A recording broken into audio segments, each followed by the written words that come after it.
Good morning.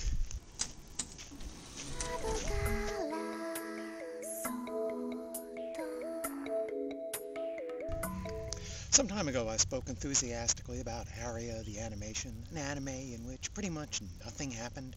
Now, half a year on, Nozomi Entertainment has finished releasing the sequel season, Aria the Natural. And given that I liked the first one so much, I picked up this one too. Aria the Natural is pretty much a continuation of its predecessor, just the next season on TV, really. So it doesn't make much of an effort to recap what's gone before, it just assumes you'll remember. But I'm going to recap anyway. Neo Venezia is a wonderful city on the terraformed planet Aqua, formerly Mars. It's almost an exact recreation of its Italian namesake, but perfected. It's friendly and welcoming, crime-free, graffiti-free, litter-free, and also quite a tourist trap. In short, there's simply not a more congenial spot. Our young stars are three young women training to become Undines, Neo Venezia's gondolier tour guides. That's friendly and cheerful Akari, the dependable Aika, and the youngest Alice. They become good friends. Each apprentice is under a different prima Undine, Alicia, Akira, and Athena, respectively. Akari remains the lead character for the series, but both Aika and Alice get some of the spotlight this time around. Each episode features one or the other of these young women in a very minor story. Pretty much nothing of consequence happens in the series. It's hard to do justice to a series like this by trying to describe a storyline, because this anime is really about creating a soft mood with likable characters. The plots, small they are simply vehicles for delivering quiet smiles and warm fuzzies. Maybe Akari and Alicia will go for a walk on one of the outlying islands and look at the scenery. Or Akari will chase after a cosplay character from a local festival to find out who it really is. Or maybe the three apprentices will follow clues around town in an elaborate paper chase, exploring new places and making lots of new friends along the way. Everyone here is friendly and cheerful.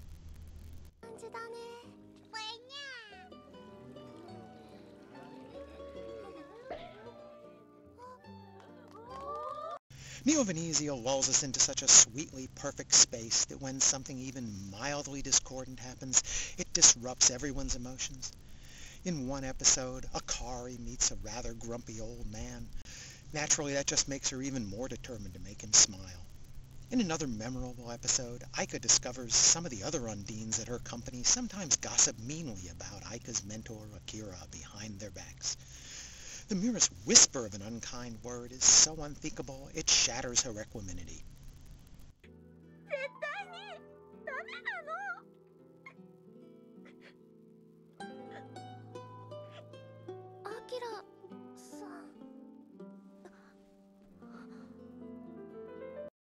That scene is about as angst-laden as Ari ever gets. Someone on Neo Venezia actually cried. Alert the news media. Also, for the first time, it lets us know that being an Undine can be a competitive business. It's really one of the few suggestions that something so tawdry as money is still extant in this seemingly ideal world. Although Akari, Aika, and Alice are all apprenticed to different primas and different companies, all six of them get along so well together, there's never a hint of competition among them. Now I'd like to say a word about cats. All the gondolier companies have a blue-eyed cat designated as its president. It's a tradition. Akari is training under Alicia at the Aria Company, home of the rotund President Aria. I confess that I missed a couple of points about these blue-eyed cats in the first season. They sometimes do things that seem very uncat-like, such as President Aria handling a flower to President Hime as a token of his affection for her. I saw that more as a metaphorical anthropomorphism than a literal event. It seems I was wrong. When President Aria went for a walk and typed Akari a note before leaving, I should have finally figured out that Aria's so-called Martian cats are smarter than the average tabby. The manga says that they're as smart as humans. I might even argue that they're more intelligent, since unlike humans, the cats just spend their days lying around doing whatever they please. Sounds smarter than me.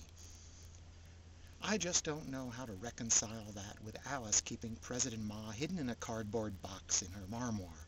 Is that any way to treat a sentient being? Anyway, in The Natural, there are 6 cat-centric episodes. Aqua's cats have secret lives, a sort of mystical feline kingdom out of sight of humans, ruled by the legendary cat king, Kate Sith. For some reason, Akari is given a few tantalizing glimpses into this mysterious alternate cat world, courtesy of the cats. I guess she's a real cat person. Now, looking back at the original series, the animation, I can see that cats were also involved in some of Akari's mysterious adventures there too. I simply missed their significance at the time. In one of the Natural's cat episodes, Akari gets an invitation to ride the mythical Galaxy Railway. While Kenji Miyazawa's original book of that name populated the titular train with humans, later manga and anime adaptations use cats as its passengers, so perhaps it's appropriate to populate Aria's version of the Galaxy Express with cats too. And most amusing of all, the conductor of Aria's version of this ghost train is dressed like Leiji Matsumoto's Galaxy Express 39 conductor.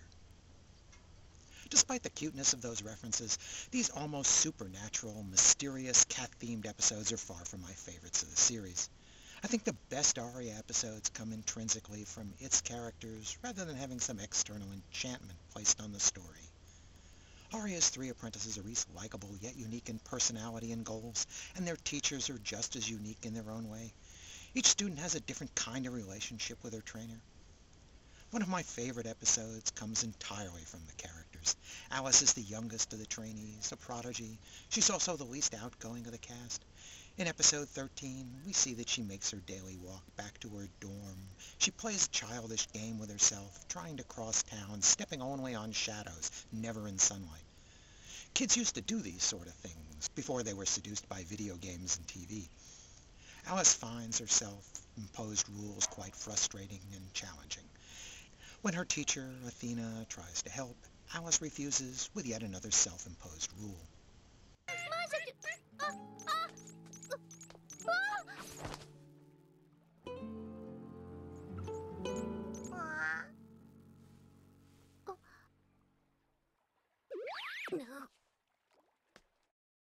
This episode was one of the few that gave the spotlight to Alice and Athena and their relationship. Aria doesn't need major plot developments. It brilliantly manufactures interesting tales from simple, ordinary experiences. When Akari's old training gondola needs to be replaced, it takes Akari and Alicia 2 full episodes to say farewell to their precious old gondola, reminiscing about every scratch, dent, and stain. That's also a clever umbrella story to allow them to tell several of the smaller stories from the manga that couldn't have justified an entire episode on their own. The only episode set in winter this time is spent mostly watching Akari and Alicia roll a snowball down the street. I think these storytellers could make a charming story about watching paint dry. Aria often says a good deal with very simple gestures or an exchange of smiles. Aria isn't exciting, it's just charming, and that's enough for me. The production staff for The Natural is the same as it was for its predecessor, the animation, helmed by Junichi Sato as director. As you might expect, Aria has plenty of beautiful artwork. The landscapes of Neo-Venezia, sunsets over the canals, cherry blossoms, gazing at meteor showers are part of its visual sense of wonder. It's surprising then that it's an old full-screen rather than widescreen video format. Since it's not even close to being an action show, the demands on the actual animation are minimal.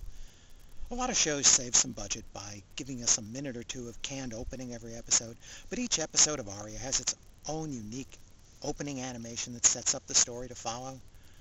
Almost all the stories are lifted directly from the Aria or Aqua manga of Kozoe Amano.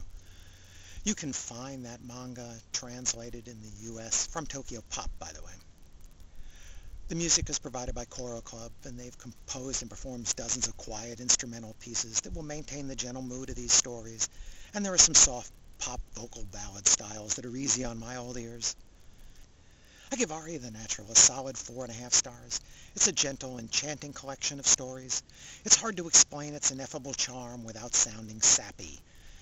I've already rewatched several of the episodes, and its charms hold up pretty well on reviewing.